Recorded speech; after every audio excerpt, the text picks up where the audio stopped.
Please state your full name and date of birth. Bernard P. Donnelly, Jr., May 1st, 1933. Okay.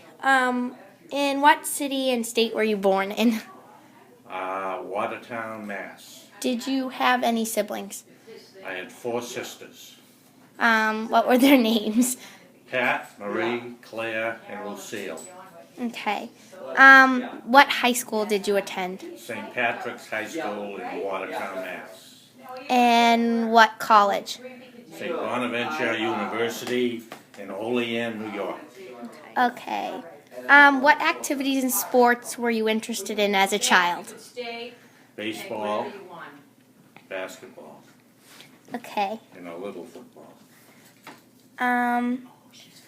What was your favorite singer or band as a kid? I gotta think about it. Frank Sinatra, but was my best favorite singer, but I'm trying to think of a band. You don't need to. We didn't have bands like you guys do today. Glenn Miller. Okay. Did you have any special traditions at holidays or anything as a child? Or not really? No, I mean, every Thanksgiving and Christmas was the same. The families all got together, but Yeah. we did the same things every year, but I don't think there's any special tradition. What were your parents' names? My father was Bernard P. Donnelly, and my mother was Bertha Elizabeth. Her maiden name was Duffy. Where were they born, like city and state? Or at least state? They were both born in Watertown, Mass. Too. We were always lived in Watertown all my life, and they pretty much did. Okay. Where did you work? Curtin Insurance Agency in Cambridge. Okay. Do you know at all who was the first relative to come from Ireland? My grandfather and grandmother on my father's side both came from Ireland. Do you have any idea why they came? Just the poverty in Ireland. They couldn't find work. There were 6 boys and 1 girl in the family, and they all came over together. Okay. The 6 boys stayed in this country, and the girl went back because her mother got sick. You know, it was after the famine. There was no food and things, so it was just for a better life. That's the reason they came, I guess. Have you yourself ever been to Ireland? 7 times. What parts of Ireland have you been to? Everything. All through the north, all through the south. We just rented a car every trip. We took like a 2-week trip and just traveled all around the country, no specific place. We looked up Ballintubber in Mayo, which is where my grandfather was from, in Mullingar, where my grandmother was from. So we did make a point of stopping in those places. Okay. Is life different in Ireland? Like, how is it different there? Yeah, it's very different. You're driving down the street, and next thing you know, there's a bunch of cows coming in. You know, it's very rural. Yeah, a lot of farming, and they don't have all the things we have, you know. Yeah. But you know, it's very family oriented. Okay. They like to go to the pubs and have their pint of Guinness. But Okay. it's very different than here. When did you first, buy this house in Newton? Well, it was 54 years ago, so 1957, something like that. Okay. As a kid, what were some big events that were happening in the news at the time? Well, the biggest event was World War II. Happened when I was about 8 years old. The war started, so for a few years that was the major event. What else happened? Well, when I was a senior in high school, they came out with television. I saw the first TV show. And then, of course, computers and things came along after. But, so there are a lot of things that have happened since Okay. I grew up. What was the house you grew up in like? It was on Hunt Street in Watertown. A lot like this house. It was an older home. 3 rooms on the first floor, and 4 bedrooms on the second floor, a big attic. It was just a big old house. I guess you'd call it a colonial. Okay. It had a pull chain toilet. You had to pull a thing that was over your head. That was a little old-fashioned. How many people lived in the house? Families all took care of one another, and we had our family.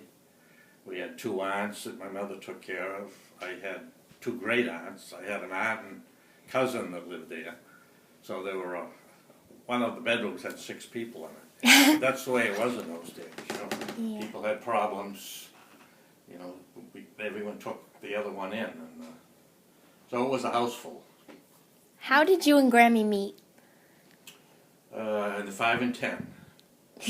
I had a friend who worked there, and I used to go to meet him after work, and we'd go out somewhere, and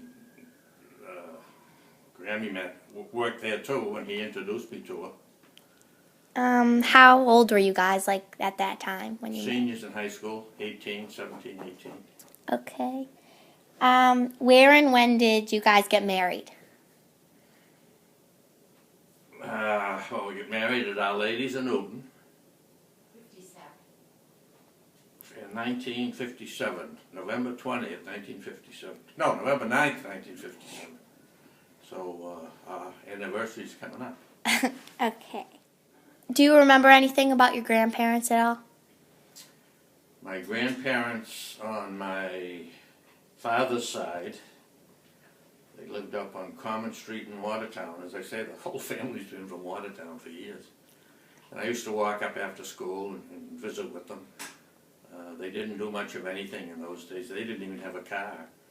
Yeah. But he came over from Ireland and started a farm. Eventually he sold off all the land. But you know, I remember visiting them. They died when I was in the 8th grade, I think. 10 children. Do you remember hearing any interesting stories that your parents or grandparents told you about like their life in Ireland or anything that happened? Actually, my grandparents never talked about Ireland, so they really didn't tell us No. much about it, which is true of a lot of people. When they came from Ireland, like the man across the street, he just never wanted to talk about it. He was happy to get out of there because of the tough times they had. So I don't remember any Irish stories from him at all. I wish I had asked a few more questions. At that time when I was a kid, I wasn't that interested. Yeah. What do you remember it being like hearing like the stories on the news about World War II? Was it like scary or? Oh yeah, you know, of course in the beginning, you know, the Japanese attacked Pearl Harbor and caught us by surprise. So in the beginning, it was all going their way. So you know, finally we got together and finally, and of course Germany was involved. That's why they called it the World War, Europe and Asia. And remember, I think it was in August that the war ended. And in May, the Germans had surrendered, and in August, the Japanese finally did. But it was scary, you know. There were all kinds of battles, and you know, thousands getting killed. It was difficult. I knew families that lost soldiers over there. They used to put gold stars in the window if one of their family members had gotten killed in the war, you know. And they always had these air raid wardens, and they'd have tests, and you had to turn all your lights out in your house. All the cars had half of their headlights blackened, so they couldn't see the lights from the planes up above. It was, it was scary. It was Yeah. buy butter and things like that, it was, we used to go to a store down in Newton Corner called Kennedy's, and you'd wait in line to get butter. Really? Eggs and stuff like that, because it was all going over to the service. That's when they come out with margarine. You'd buy this stuff and it had a pill in it, and you'd squish it all up, and it would color the margarine, which was white, to look like butter. But that's when it was developed, because there was such a shortage during the war. And of course now we still get margarine. They can color it from the start, but they wouldn't let them do it before because they didn't want people to make you think it was butter. Mm-hmm.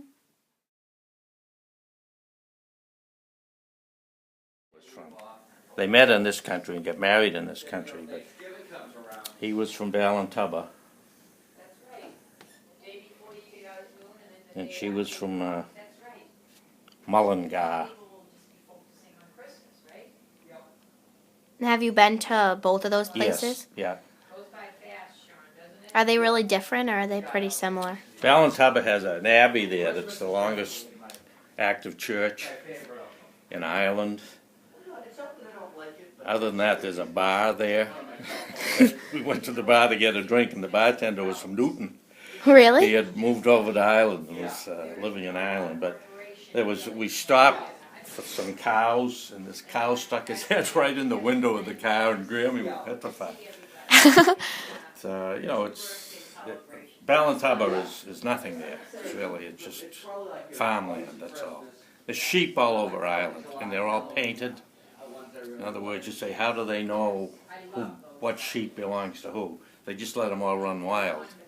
But they color them. They put a dye on them. Each farmer has his own color. So that's how they know how to separate them. And of course, I'm sure you've heard of Irish sweaters, Irish tweed and all that stuff. Well, they make it from all the wool that they get over there. But as I was saying, my grandfather, his 5 brothers and his sister, when they finally decided to come to this country, they walked all the way from Ballintubber to Cobh, C-O-B-H, which was where all the ships sailed from to this country. And as you can see, it's over 100 miles. Yeah. And the 6 brothers stayed here, but my one aunt went back because her mother got sick and she went back. And actually, my sisters, when they went over, they met this woman. We couldn't find her when we went over, but my sisters got to talk to her. And my aunt over in this country used to write to this woman, and she couldn't read or write, so her daughter had to read the letters to her. So that shows you how different it is over there. Got married in the late 1800s. And as I say, they lived in Watertown. They built a house in Watertown, and there were 10 children. 3 or 4 of them didn't survive. In those days, they had diphtheria and things like that. They often died from because they didn't have the medical care. But again, my father, he had a farm, ran all the way down Common Street Hill. My father had to leave school in the 8th grade to go to work at the Hood Rubber Company to support the family, he and his brothers. And they had a big barn. They tore the barn down, and from the wood in the barn, they built a big addition onto the house because, of course, it was a big family. So when you think about what they did, they got by on their own. They didn't call in a contractor or anything. Everything they did themselves. But it was tough in those days. Because when my grandfather came over, he had no money or anything, and he went to work at the Hood Rubber too. It was a big, where the Watertown Mall is now. There was a big factory. They made rubber boots and tile and stuff like that. And then my father eventually became a fireman because of the security mainly. In those days, the Depression came and you couldn't find jobs. So my father ended up working as a fireman in Watertown. But a private company comes in and says. they didn't have it easy. It was tough. But when we went to Ireland, you can see the main roads here. We just followed all those main roads all over the country. As they say, it's 300 miles long and 150 miles wide. And this last time we went over with Maureen and Paul, we went to Northern Ireland for the first time. We had never gone because they have guards there with guns on their shoulders when you try to go over the bridges, and you can go. But Grammy was afraid. She didn't like the guns around, so I had to turn back. I had started over there once. But this time, it's a lot different. The guards are all gone, and it's more of a peaceful atmosphere. So we did go to Northern Ireland, which is beautiful, too. The one reason I think they may not have gone over is that. We've been to the north once, and the rest of the country 7 times. You're right, you're right. 7 children, 6 boys and a girl, and I don't know what they did over in Ireland. You know, there's just nothing there. And I guess they grew potatoes, and then they had the potato famine. I don't know whether you ever read about that. But, potatoes, all the crops went bad. People had nothing to eat. That was their basic food.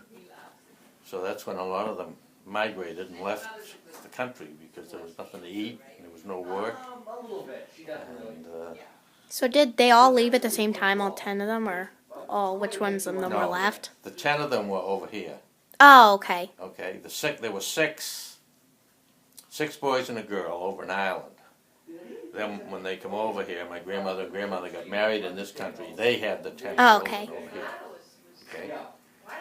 But even then, it was tough. As I say, my father never finished school in the 8th grade. So he was born in 1898, which is 100 years ago, but still, that's not a long time. When you figure in those, just 100 years ago, people were struggling just to get by.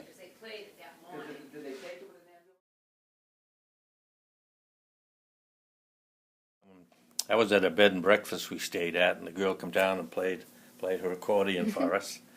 You go in and you stay right in the homes of these people. They might have 3 or 4 bedrooms that they rent out.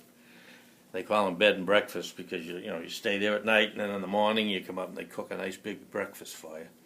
And a lot of them, as I say, will have entertainment. There's people there that play the accordion or sing. And of course there's all kinds of pubs all over the country you can go in and.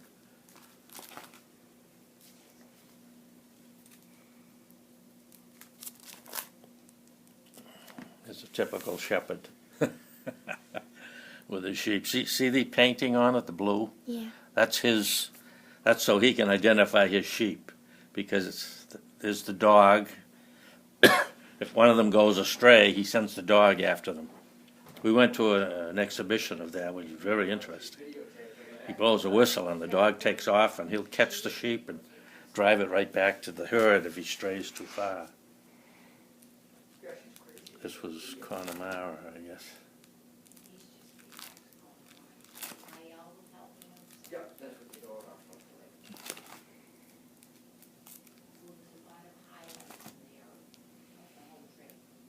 See, you can see how now they have built some beautiful, these are bed and breakfasts where you stay.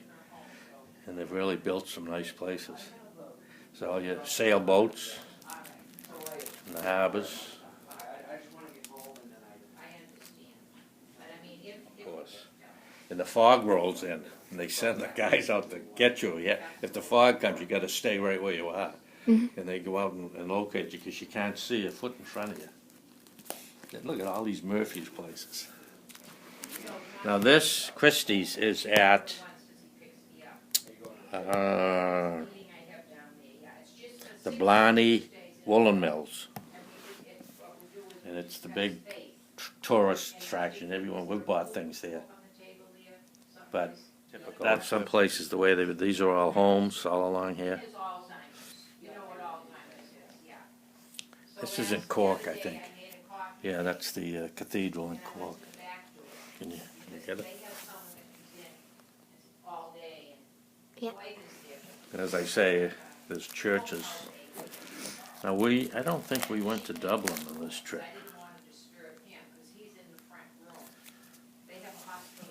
That's a great friend of Maureen O'Hara's, the movie star. You probably never saw. Saw her, she's a famous movie star. She was in The Quiet Man, which was made over in Ireland. It's a movie I've seen 1,000 times. And we stayed at this house, and there were pictures of Maureen O'Hara all over the place. She had a big doll collection.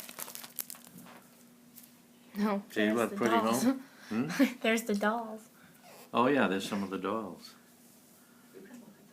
But isn't that, I mean, people talk about how impoverished the country, but look at these beautiful homes now that a lot of them have. These B&Bs do pretty well, I guess. There's a little village right near her house you can walk to it, and they have all these sample places, you know, like a little church, a little shop.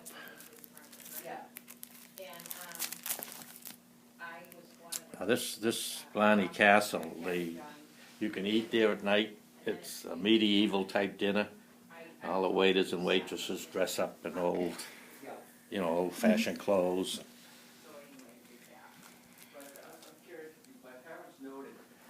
This is typical. The cows, they put the milk in these things and they deliver the milk.